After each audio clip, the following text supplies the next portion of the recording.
Hello! That was an awkward hello from Kaysee. Is your microphone on? No, it's not. Yeah. Oh, yeah, it is. She's... Yeah. I thought you were going to keep on talking. Oh my god, this is such an awkward intro. I know, so did I, but then I thought, no, she's about to speak, and then you just waved there, like, silently, and I'm like, oh god. This big woman, fix this. Oh, that was like the worst show we've had. Yeah, that is the worst. So, hello guys, welcome to episode 13 of the GuildMag podcast. Although it might transition into the Dragon Age podcast because that's all Casey's been doing for the last 24 hours. We should probably do a warning that I've only had 3 hours sleep, and I'm a person that needs 6 hours plus to function in society. So I was singing to Rowan before the show, and I did my little calming thing, so I'm going to be calm and professional, but if I do break out into song, I do apologise to everyone.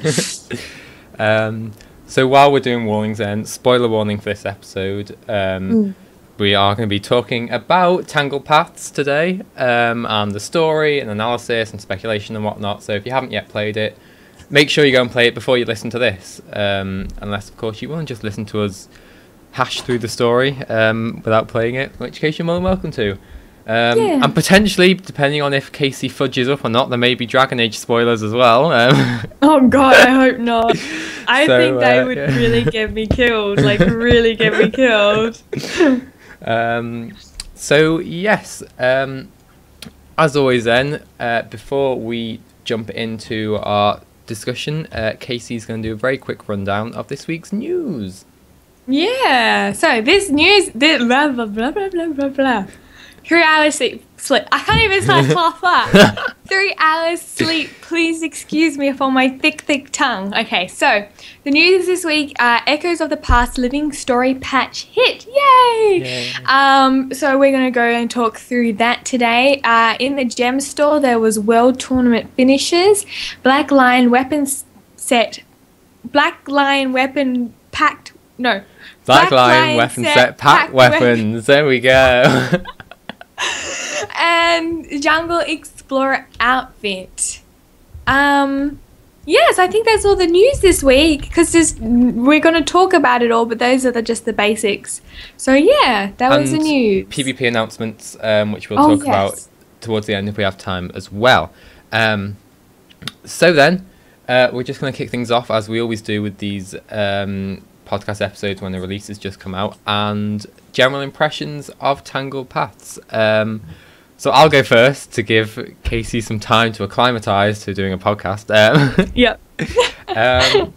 So yeah, I really liked it. I don't think it was as good as the last one, just based on the amount of content we got. The last one was considerably more than this one, and that's something we're going to talk about in a bit. I think generally people thought it was quite a lot shorter. It was quite a shock when, you know, you've just, spoiler alert, obviously, saved the egg, and then Caithe robs off with it, and we're like, oh, that's the end. Okay, I'll see you in 2 weeks. You're like, oh, well, okay. Then. But yeah, I mean, generally I really enjoyed it. I haven't yet had a chance to do any of the open world stuff yet, but Kaysee fortunately has, so if she can function, she'll hopefully take us through that a bit later. Fingers crossed, eh? Yeah. So for the story bit, my thoughts were very similar. I thought it was quite short. I did like it a lot, but I felt it was one of those, you know how in TV series there's always those episodes where they rehash all the past episodes where they're all sitting around a table and they're, remember that time, and then they play clips from the, it was, it's not a bad episode, but it's not an episode, if you're watching a marathon, you might as well just skip it. That was kind of what it felt like. It was, just a little bit lackluster. However, the open world content, in my opinion, kind of had this strange effect on me that I really felt like, this is Guild Wars.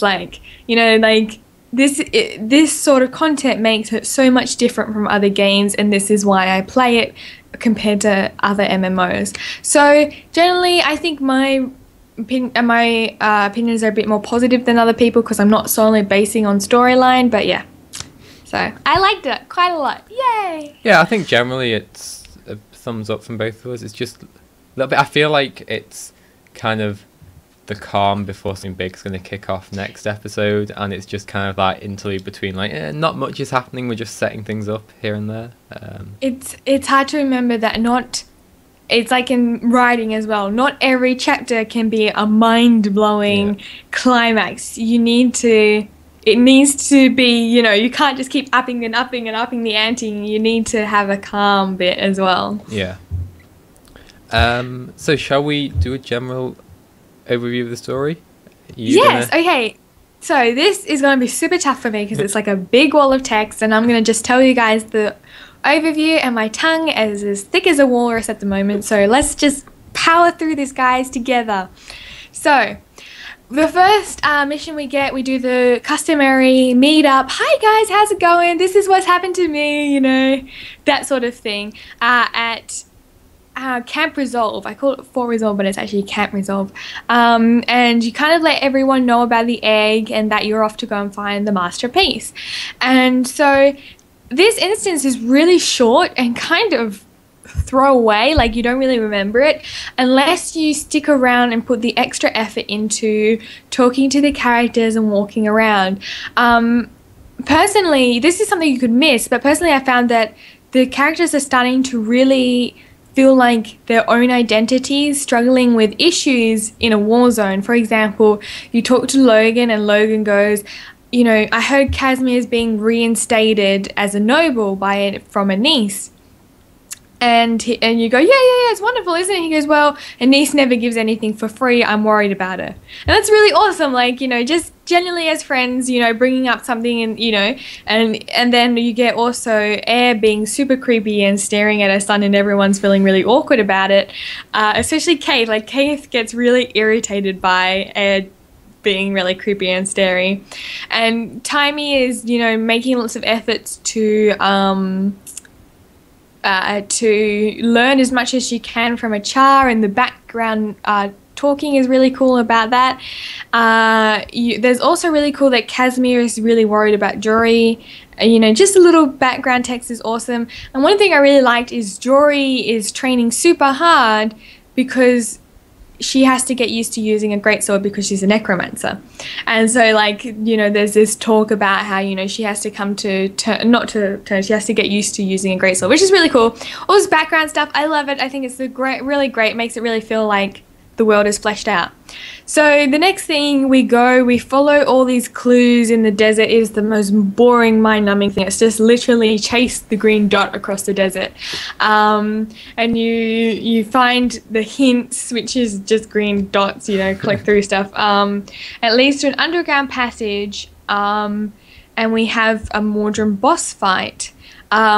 The Terragriff, which is the one that we talked about I think it was last week. Yeah. We talked about a data mine thing, and we were pretty adamant that it would be in the story, and it was, we're gods, I'd just like to point out that you thought it was a goat or a bull or something. I thought it was a bull with wings. Well, okay. It's close if bulls had longer necks. Well, so yes, and one thing I really liked about this was the animations are getting better and better. You remember Jory's animation with the sword, that was super cool. I watched it again recently and I was like, oh, Jory. And then in this one, a poor Zephyrite gets really hammered down, man. She gets killed basically. But the animation, I know it sounds so psychopathic. The animation of her getting killed was really well done. And I was like, oh my gosh, it really got to me. So that was super cool. Basically, we kill the boss because that's what we do. And the Zephyrites kind of go, well, we're all pretty much going to die if we continue. So let's just let the commander, I guess, is that what the person? I'm going to say Herald of Andraste because of Dragon Age. The commander. They say commander can take over, and you basically follow the Master of Peace. Master of Peace, thank you. Follow him. And so you follow him through script holes to this tiny new area in the Silverwastes, which has a new event, and it's pretty cool. But then you follow him into basically this Mordrum Vine labyrinth, and you have to do a whole thing in there where you're rescuing your friends and all that sort of stuff, and avoiding the little beast. And I really love that they made a big deal, like, there's something evil in here with us, you know, like, ooh, you know, like, it's such a big deal. And you talk to Brahm, he's like, if you see the beast, don't bother fighting, you run, I'll distract it. And your character's like, no, we'll do this together because the power of friendship is amazing. and basically, like, when it does come around, you just kill it. It's just like any other Mordrum, basically. It wasn't hard at all. So that was, I was at least hoping it would down me or something like that. I don't know, but it just turned out to be really anticlimactic. But I just want to say, like, I found it a bit weird. I don't know if this happens for everyone or if it was just on my playthrough. It's Caithe that says there's a predator in here, isn't it, when you first enter? Yeah, and then that's it. I'm like, oh, I wonder what it is, and then literally as I'm wondering that, it just comes charging at me. I'm like, oh, there it is. Like, I was expecting it to be like a super tense, like, oh my god, don't let it find you kind of thing, but really just charges head first. I'm like, okay, kill it, move on. And then honestly, I felt like once because obviously you can't kill it, the mechanic of it is I don't even know what you do to it. You just smack it around a bit, and then it flops you kill down it, and then it respawns, doesn't it? Well, something like that. It never actually dies. It just flops down and then pops back up. And I thought I killed mine. I think it stays where you killed it, and then it comes back alive after a certain amount of time and carries on. Oh, but I felt like okay, so. Once I killed it that first time, I was far enough ahead of it, like, not to worry about having to avoid it or deliberately go a different way to get rid of it, which I think it was the intention. I feel like if, as troll as it sounds, if it literally had just like a one hit down mechanic to it, it would be much more tense and interesting to have to find everyone while avoiding it. But anyway, we can talk about that when we get to it. We'll talk about it later. We go through the maze, we get to, it's kind of uneventful. It's really hard to do, but it's basically you go through, you find all your friends, then you go to the middle and you find the Master of Peace and he's dying, and you kill the final boss, which, can I say, as a Berserker Ellie, just floored me. It just really got to me, man. But it's a really cool fight. I like the mechanics. I don't like that there's no AoE circles. It kind of irritated me, but it's good. It's a good fight. I quite enjoyed it. And then basically, so in the Master of Pieces, the Master of Pieces' final breath, he asks us to protect the egg because he can no longer protect it. And then everyone's like, ooh, at least we have the egg. And then Kay's like, no time to explain. Takes the eggs and buggers off into a little puff of smoke. And that is the story. It's very short, very uneventful, not at all like the previous chapter, but like I said before, you can't have every single chapter being a mind-blowing thing. So that is the overview. That's just a general overview. Played it before, you know exactly what I'm talking about. So then, with the overview out the way, we're going to jump into kind of dissecting what happened in the story and our impressions of it. So I'll kick things off then. To me, one of the first things I actually wrote down on my little notepad while I was going through, because that's what I do for the podcast these days, is I genuinely felt like while you're in Camp Resolve to begin with, it feels like you're off on some like epic task. You're speaking to everyone like, don't worry about me, I'll be fine. You stay here, or you do this. I have to go after the Master of Peace. It's like, That's the best. I really like that. I genuinely, I wouldn't say for the first time, but it's rare for me to feel like I'm genuinely about to go and do something quite cool. Obviously, then I didn't know what this patch would entail, but Yeah. What were you gonna? I think it's really cool that it really feels like we're calling the shots on this one. Like, you know, like, no, you guys stay here and do this because pow pow, shh, I can do this myself. I know that was super lame, but it was cool in my head. But like, you as a character are telling the characters to stay put and what to do, and damn, I'm the boss, you know, it feels good. I agree with you. Yeah. Another thing I wrote down is I love the bit in Camp Resolve where like you go up to Destiny's Edge and they're like, oh, we have these plans to take down Mordramoth, let's do it. And you're like, no time, guys, see you later. I've got to go and I've got this special task with my new friends. Like, I just found that quite cool. Yeah.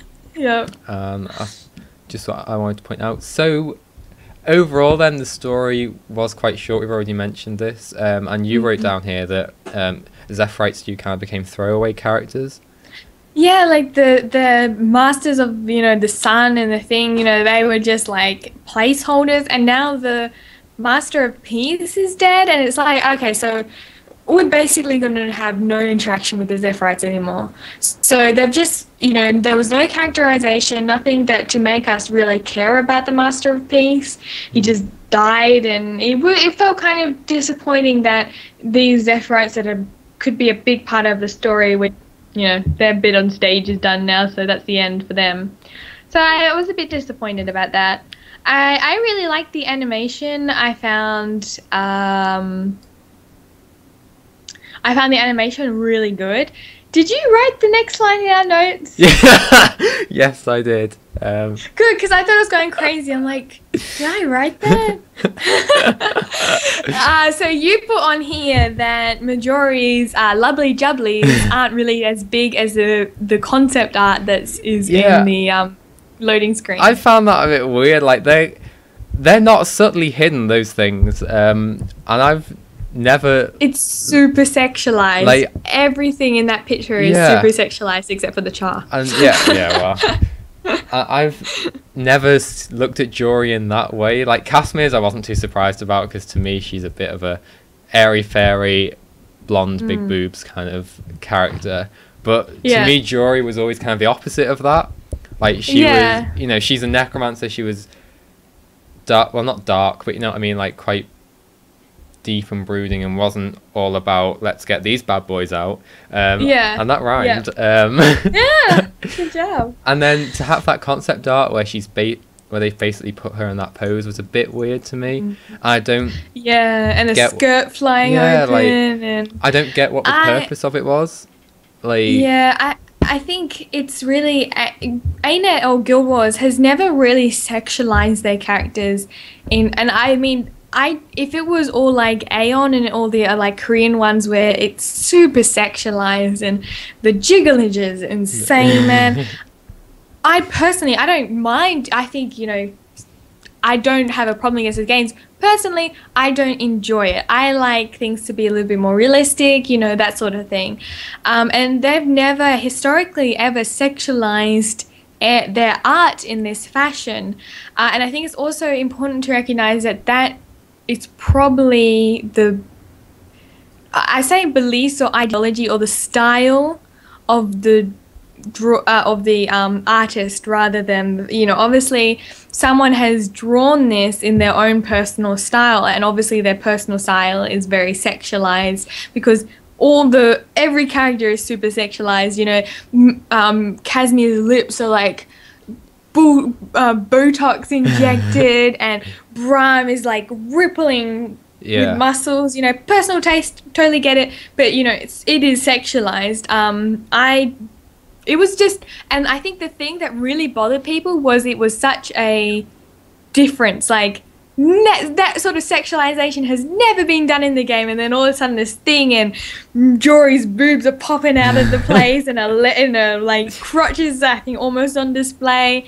I agree that probably it wasn't done in the style of the game, so that probably really bothered people. I mean, I don't understand what like. Obviously, it's the artist's style, but I don't understand why they felt the need to say then include that artist in that particular concept art for that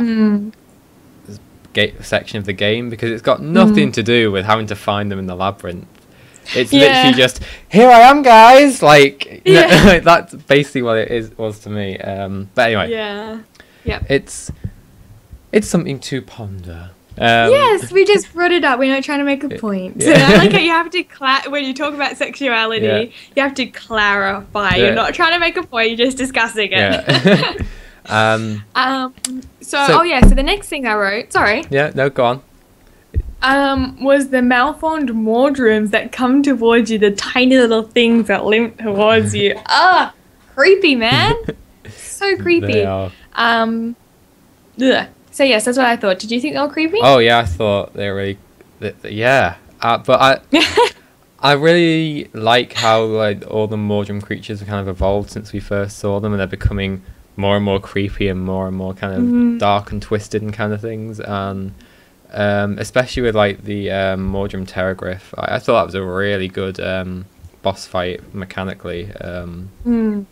And I think we're going to be talking about that at some point somewhere. Speaking of which, actually, it's in the notes there. I could skip to that and then we'll come back to your thing. All right, go. You're just like, do whatever, keep talking. Do whatever you want. As long as I don't have to talk, I'm happy.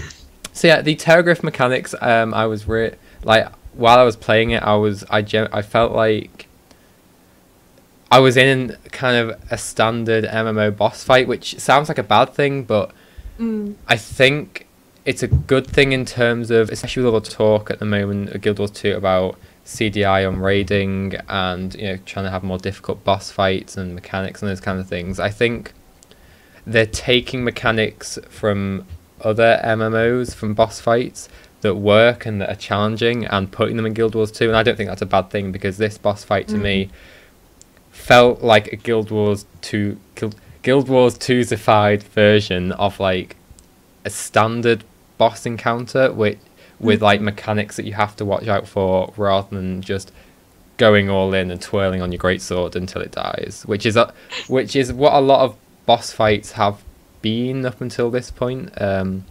Things, even in things like Fractals, there's a lot of the boss fights, they have mechanics, and you stick to them a little bit, but for the most part you can kind of just skip past it and just hit it till it dies. But with this Terragriff, it's got different mechanics, different stages. It'll fly up in the air and do dive bombs, it'll whoosh along the ground, it'll spawn in adds, and these are all things that bosses do in MMOs typically. And I've got a note in here specifically not to mention Final Fantasy 14. Go on, do it. But I'm going to bring it up anyway. And honestly, every mechanic I saw in this fight was used in Final Fantasy 14 in 2 of their boss encounters. So it felt, I don't know if this is what ArenaNet did, but it felt to me like they've literally just taken those 2 fights at Final Fantasy 14 and mashed the best parts into a Guild Wars 2 fight. And if they have, I'm honestly not against that. I think it's not a bad MMO to take boss fights and mechanics from, if that's what you're looking to do with future things in Guild Wars 2. So I was really happy to see that anyway. Do you have any thoughts on that fight? I have to be honest, I don't really remember the fight very much. But I do remember there was a time where the boss was just, it would like, what's it called, like barrel forward, then get up, go to the other side of the circle, barrel the other way, like it's cutting a cake almost. Yeah. And I remember thinking, well, that's pretty cool because I can just kite around it. It's pretty good, like I understood the mechanics of it and I can get through it. But I'm honestly going to just end that there with I don't really have anything good to say. So should we get some comments that people say, because I asked if they liked the Mordred boss fight in the story. So Drizzy said, I like that you need to first realise what the mechanic is and then adapt to it, which I completely agree with. To me, that's the kind of, I don't know what the word I'm looking for is, the kind of standard you need to meet when you're making boss fights and mechanics. Is it should be something that you need to learn and kind of get better at understanding, and then the boss should telegraph it well enough, and the Terragriff does, because when it's going to cut through the arena because it moves right out to the edge, It kind of looks like it's about to charge up, and you know when it's going to dive bomb, because it has 3 AoEs on the ground, and you see it move up into the air and kind of wash down. And if you don't get it the first time, you know what's going to happen again and again. It's repeated enough. And again, like I said earlier, it has specific phases of the fight where it'll do mechanics in certain orders depending on, you know, how much health it's at and where you're at in the fight. And those are all things to me that really work. So another comment is from Northerner. Mechanics are a bit odd though. The Zephyrite Master enjoys trolling you by saying now's the time to get in close, and you jump in and get one shot. And yeah, I kind of agree. That was a bit... It was a bit... I struggled with that bit. Was that the labyrinth fight? No, this is still the Terragriff. It's when it's stopped doing all its thing, it kind of goes into the middle of the arena, and it seems like that's the point where you're meant to attack it. You know, it's done, it's exhausted itself, you know, you've got like an open window to go and bash on it. But when you do that, if you go in melee, you're still getting chunked for your health, which...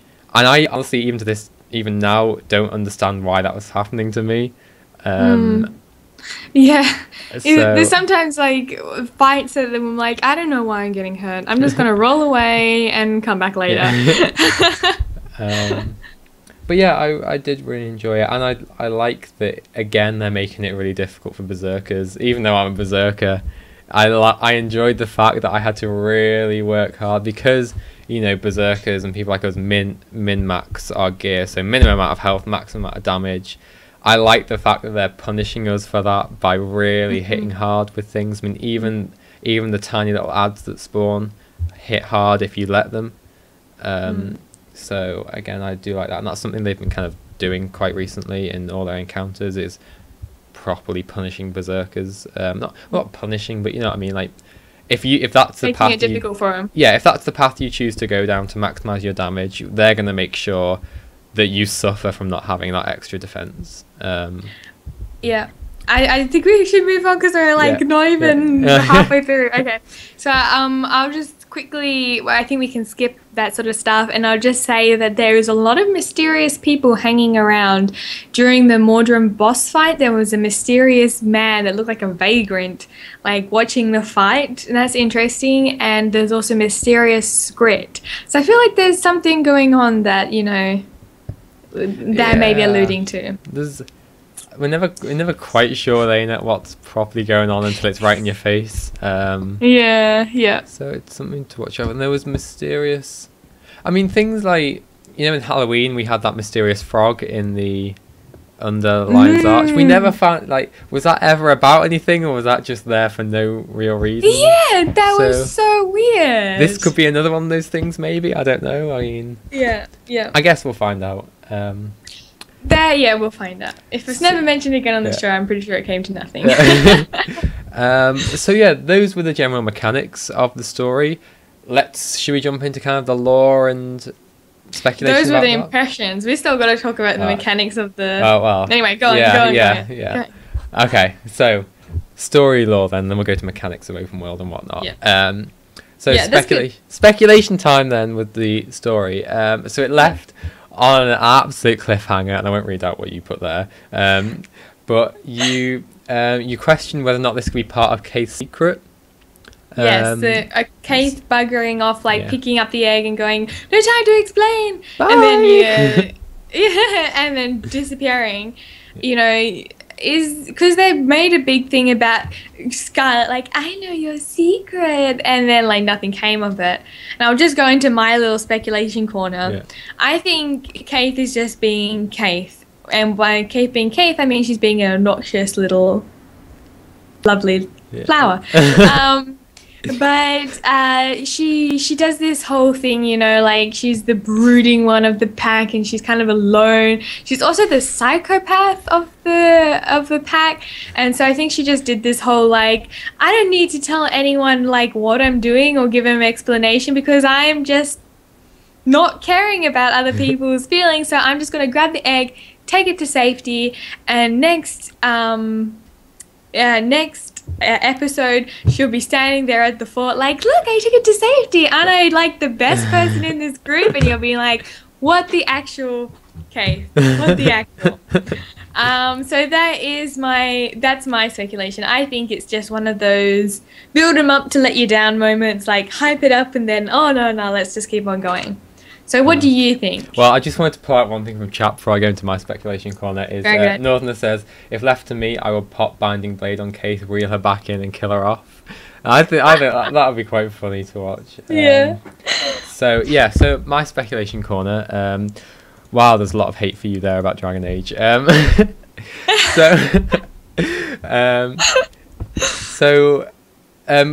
Throughout this episode, it was kind of clear that something was going on with Caithe.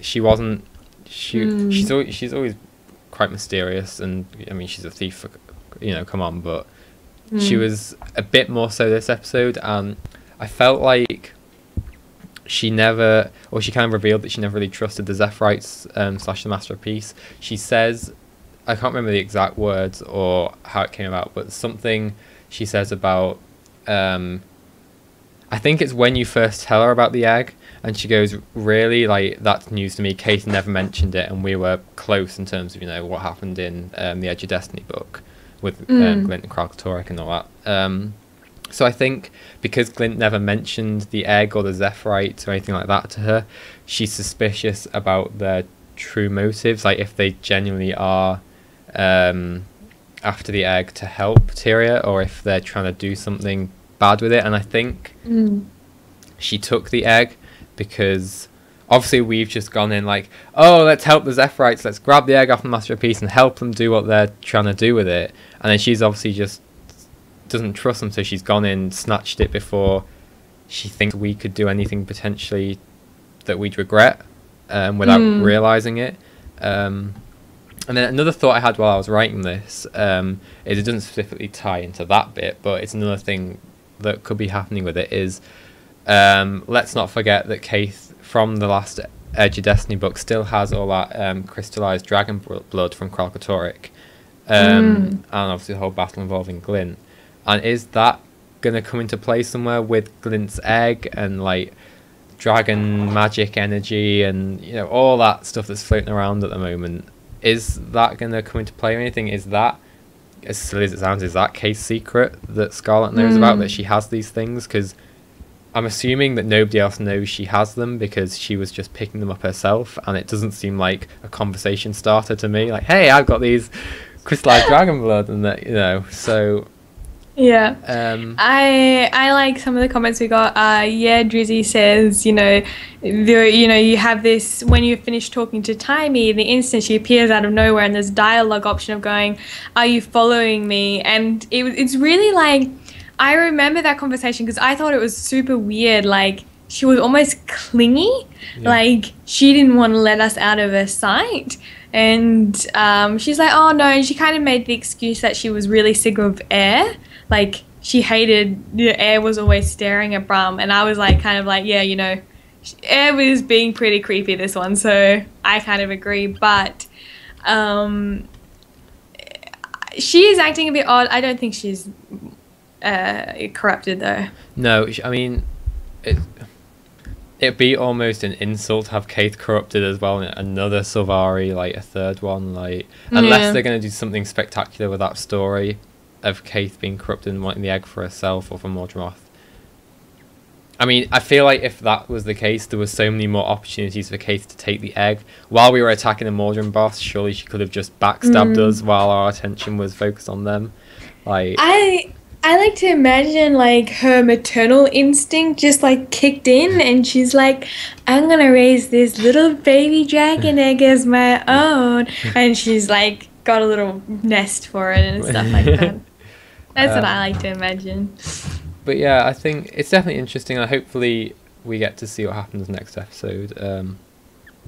Next episode, they're like, yeah, just forget about Caithe, because we're going to talk about Ridlock. They're going to do the exact same thing they did to Ridlock. Nah, don't worry about Caithe. She can take care of herself, And everyone's like, where is Caithe? She took the freaking dragon egg. Oh, don't worry about her. Let's go do something else. So, yeah. Shall we then? I think that's generally our speculation on what's happening with the story. I mean, basically anything's possible at the moment with it, I guess. There's no real clues about what's up with Caithe, so every real theory is as valid as the next. I just quickly say, if you have your speculation, put it in the chat, and maybe a little bit after we do the next topic, we might come back to it. We'll see how it goes. Yeah, absolutely. So, speaking of that, shall we talk about patched mechanics? This is the open world mechanics. So the new patch actually essentially upgraded the existing event chain in the Silverwastes. So originally there was this event chain. That had you defending the forts and killing and doing events, and after a certain amount, the pack sieged the champions underground. And when you killed them, that was la-di-da, here's some extra, yellows for you, and that was it. This time they've tacked on a kind of bonus Pac-Man level, as the community likes to refer to it, where you kill a champion vine, which opens up this labyrinth area, and in the labyrinth area there's a whole ton of loot. So basically it's a labyrinth basically. And it's quite dark, and you go in and there's these there's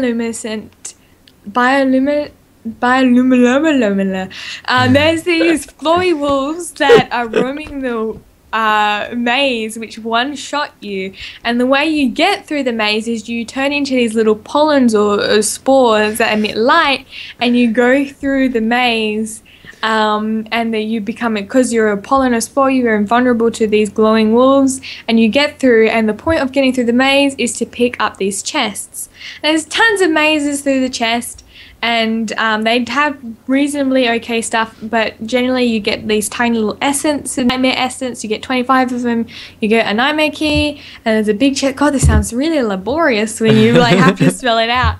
And you go, and there's a big chest in the middle, and there's rare things that you can get from the big chest in the middle, which is from these rare keys. So the goal of the maze is to roam through it and open up these chests, and there's a tier system. And if you the first tier is you have to open 100 chests. This is everyone to combine. Second tier is 150, third tier is 200, and you get rewards. And I think for the third tier, I did the third tier 3 to 4 times. And the first 2 times I got named exotics. It was wonderful. One of them had a sigil of energy, which is worth 10 gold. And then you get yellows. But yeah, so this is really cool. I love it so much, man. And just before I go into my gushy, I love it so much thing, after you complete it, you get the buff called Reaper's Blessing, which gives you plus 7% damage to Mordrin, which encourages you to persistently stay on the same map instead of getting out. So it is great. I love it so much. I think there's little bonus. It's one of those things, this is farming in Guild Wars 2. When I was saying earlier, it made me go, this is Guild Wars 2. This is why I play the game, because it's different to all the other MMOs out there, is because this is the equivalent of farming. It's, can you imagine in WoW this equivalent, going through, turning yourself in, playing this little Pac-Man game, basically. I love it. I absolutely love it. I think it's thinking outside the box. I think it's unique.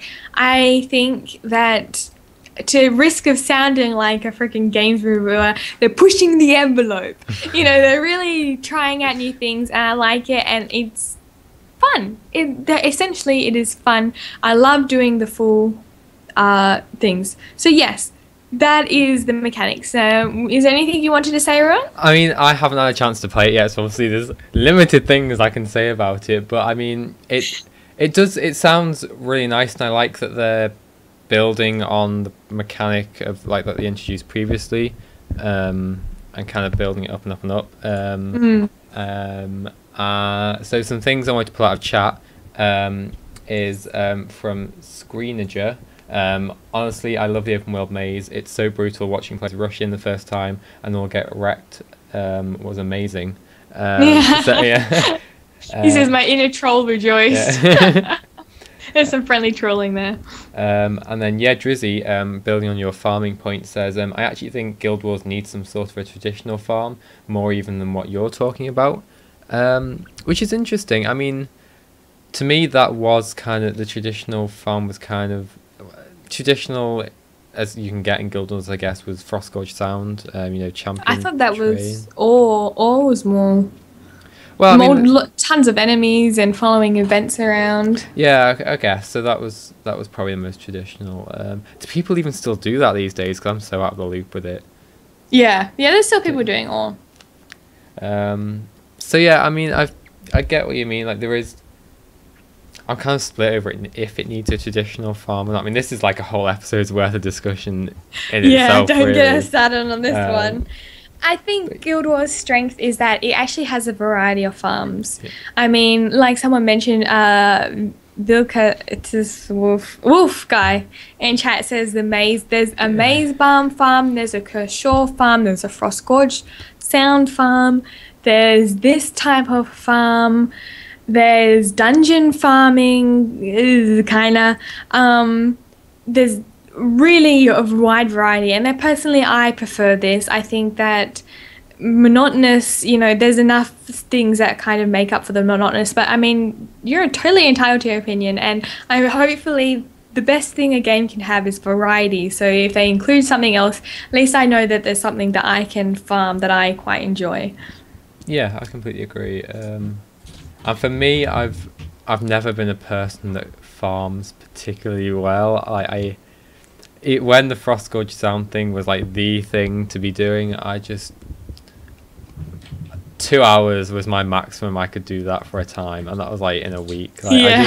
I'm just not the kind of person that can sit there. And it's really weird because in Guild Wars 1, I absolutely was the kind of person that could farm. I mean, I'd be in Underworld and Fissure of Woe for like 6, 7, 8 hours like straight at a time, and then like farming for titles and things. But it's like something changed in Guild Wars 2, and I couldn't do it anymore. It's the for me, it's the only MMO I can't sit there and farm in, and I can't put my finger on why. I think it's because it's done a relatively good job of you not needing to farm for like to be the most powerful in a sense. It's just kind of more aesthetics, and as much as I like aesthetics, I don't know if I justify sitting there for like hours and hours and then just to get that next thing. Are they saying that I did do it for legend? Anyway, there's so much to talk about. So shall we move on? Yeah. Running out of time. We still got things to talk about. I'm sorry. We'll come back to it in another episode, no doubt. Yes, maybe next week, because we always have lulls. So I'll just quickly talk about the rewards that came with this patch. The Carapace gloves came with this patch, which I love the Carapace so much. We know. I love it. Just seriously, guys, I'm not just to keep it inside, Case, to keep the fangirling inside. Okay, so the Carapace gloves came out this patch, so that it comes with the Luminous if you really want to work hard for that. The Luminous upgrade, it requires killing every breach boss and getting their fangs. The fangs weren't available previous patch. It was tendons and glands or something like that. So it actually means that every patch, every time you want to get a Luminous upgrade, you got to farm all the bosses again, which is really interesting way of keeping the Silverwastes relevant and not getting this dying down after the patch, which I think is really cool. But this is probably something we can talk about next week, is what happens when it's like 6 months to a year and people are trying to get it for the story and there's no one doing the Silverwastes. They have to keep Silverwastes relevant for a long time after. So is there anything you want to say about that, Rowan? I think the only way they can do that, generally what draws players, is rewards and gold and champion bags and all that kind of thing. So I think to keep it relevant, it has to kind of evolve into one of the most efficient money making ways. I think, as sad as that sounds, I think that's the only way to keep players, least similar to all. Yeah, I think that's the only way to keep players interested in it, because I mean 6 months, a year time, when this whole season is finished and potentially Mordred Moth is dead or something, whatever's happened with that, and players no longer have a reason to be around there because there's no story happening around there or anything. The only thing that for me as a player to make me log in and play it is if A, it's amazingly fun and I'm just going to do it because I'm bored and I really want something fun to do, or B, in game because I'm working towards something. So I should actually mention in this section, I've played it a lot, and the loot is kind of insane. Really insane. If you maximize, you know, your events, like you're running around doing it really well, I actually found that like it was tiring to open up all those bags of masterwood. You know, you get those bags where you open up and you get 3, because that's the new thing they introduced to this, is that none of the mobs drop items. You actually get these bags that give you items, and all your trash stuff is there. And if you've been playing for an hour or 2 hours, actually I would say 1 cycle, and you're opening these bags, you get so many bags, it gets tiring to empty your bags. It takes upwards of 10 minutes to empty your bags, which you do get a lot of loot.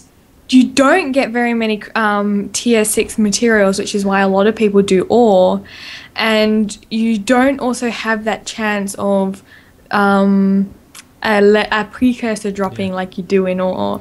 So you do get quite a lot, but I feel really on the fence whether it's worth it better than ore. I mean, the question is, you get a lot, but is it a substantial? Like if you compared a lot of stuff in Silverwastes with like a few bits in ore, like is the actual value of them the same, or is ore still gonna like win out basically? Because it's very hard to tell at the moment. Yeah, I mean, I think they probably have a plan for it. I mean, I don't think they just release a map like that and then just.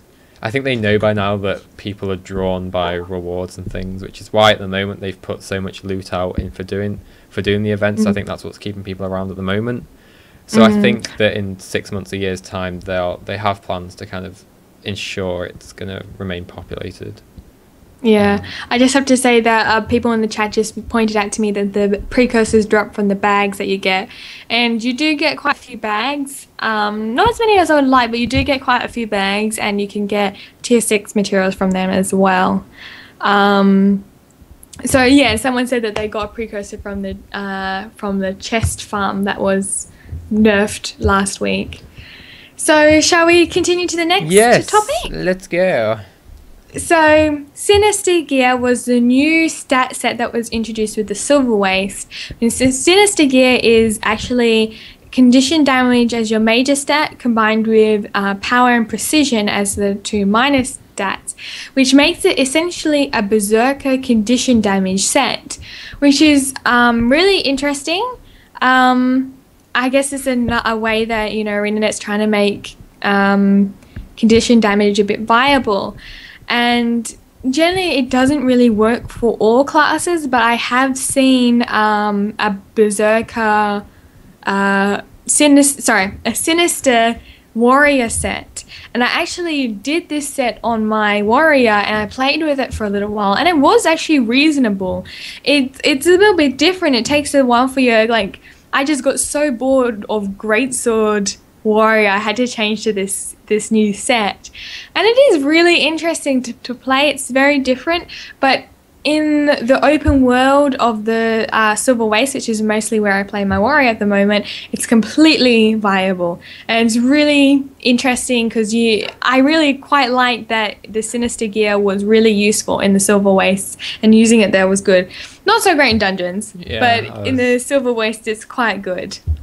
I mean, I thought that was really good. Yeah, I like the kind of. I think it was this year they announced they were trying to diversify people away from Berserker, and I like that they're introducing these new kind of stats and gear sets. But again, like you said, I don't know if I'd want a Sinister warrior in my dungeon party as opposed to like a Berserker warrior. Yeah. And people are gonna hate me for saying this, but if you've watched the podcast before, you know I can get pretty elitist when it comes to dungeon running. I try not to be, but I get like that anyway. But I mean, I agree. I mean, your comment about it being completely viable in the open world, I'd argue that most builds are viable in the open world just because you're playing with other players who can like if you aggregate it, enough damage is dealt to things throughout if you spread it across all players to succeed in anything. So, but I mean, it's interesting. It's interesting that they're combining a condition damage with like a berserker set. And I haven't tried it on a character yet, but I'd like to try it and see, you know, what its strengths and weaknesses are. I mean, you see, I'm never really a fan of condition damage either in dungeons or open world, because I feel like condition damage in open world, if you're doing events with people, they naturally apply conditions anyway, to the point where you're just not, your conditions just don't matter anymore. You might as well just do as much straight up damage as you can. Condition cap is a bit painful, I generally find Silverwastes is diverse, like everyone's spread out enough that your conditions do matter, unless you're doing legendary. But yeah, so I mean, it's interesting, and I suppose I'll probably be checking it out this week, and we can talk a bit more about that next week. So I'll just put. Oh yeah. Oh, I'll just say some comments that some people had about the sinister stats. It works. Drizzy says it works really well for warriors and necros, but mostly solo and open world play. And I think. God, I'm so bad at spelling out words. Talgilla. The Sinister would have been able to replace the Zerk only if power was the main stat. Right now, Zerk is still better for dungeon speedruns.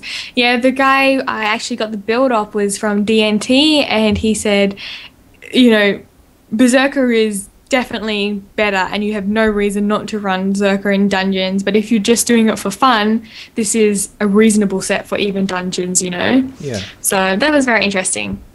But so next thing quickly is the gem store stuff, and I'll just quickly go through the gem store stuff. So the Jungle Explorer outfit came out. It didn't get a great reaction from the community because it was very, I think the technical term is meh. Yeah, it was just like, take it or leave it, doesn't really matter. It wasn't anything special.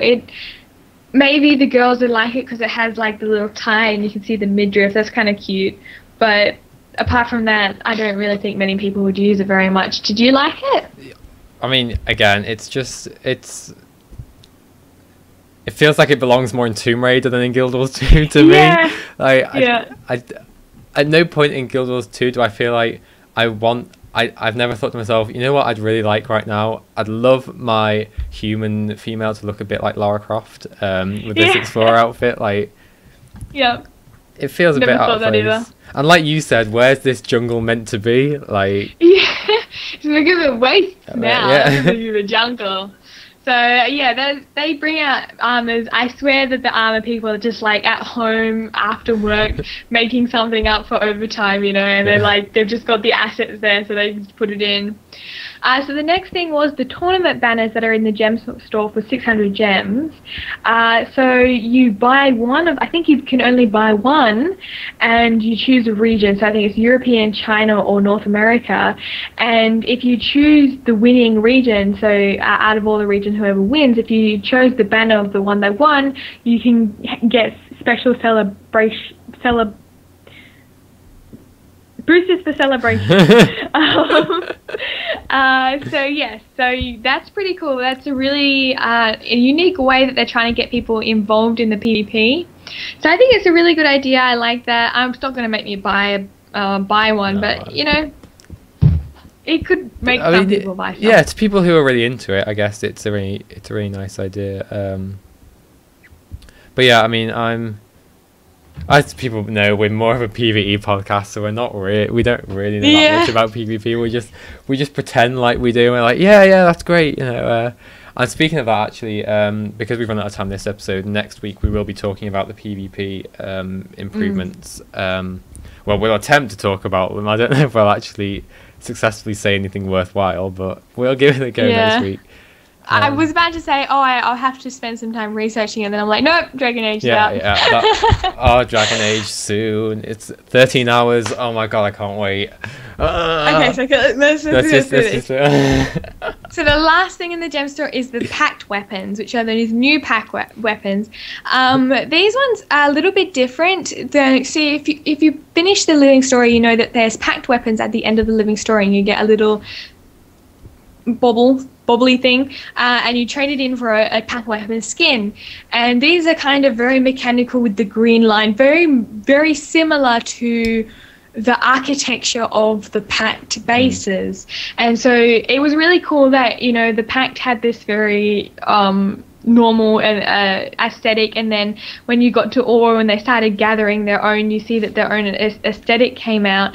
And then this completely new aesthetic came out when we defeated Zaitan, which was in the Glory of Tyria, which is that giant airship that you jump onto after your smaller airship gets gut ripped out of it, basically, during the final Zaitan fight. So this Glory of Tyria is this really weird kind of insect hybrid mechanical thing, you know, combining all of the technology of all the races, and it ends up as this different aesthetic, and it looked really cool. So now we actually see a progression of this Glory of Tyria aesthetic being applied to a new weapon set, and I really like this a lot. I think this is awesome. It is showing that the PAX technology is evolving and the organization as itself is progressing, and I think that's a really cool concept. I really like it a lot. It might be just a good excuse to get new weapons out on the gem store, but I think it's pretty awesome. I don't really like the skins too much, but that doesn't matter. I think I the don't whole like the concept skins, of but it they're is great. still awesome. It's like, I mean, that's a subjective, you know, point of view. Yeah. I'm not going to buy the weapons, but they have wings. That's cool, and the wings move. That's super cool. You know, I can tell that that's my subjective opinion, but I think the whole concept is awesome. Yeah, I completely agree. Again, I'm not a fan of the look of them either. I didn't particularly like the first pack weapons. These are nicer, but again, I can't see them on any of my characters personally. But they do look nice. They're not bad weapons. They're just not for me. And I completely agree with your point about. And I think it ties to the point. I'm trying to wrap this up as quick as I can. I think it ties to. It feels like the pack this time around with Camp Resolve is much more organised than it felt like. Looking back, we were really just scrambling together with Zaitan, and now it feels like much more organised, and I think this kind of reflects that. And that's me done with that short bit. Do you want to quickly go over the data mined? Let's do that next week, because if they've turned up next week, we can talk about them, and if they haven't, we got them.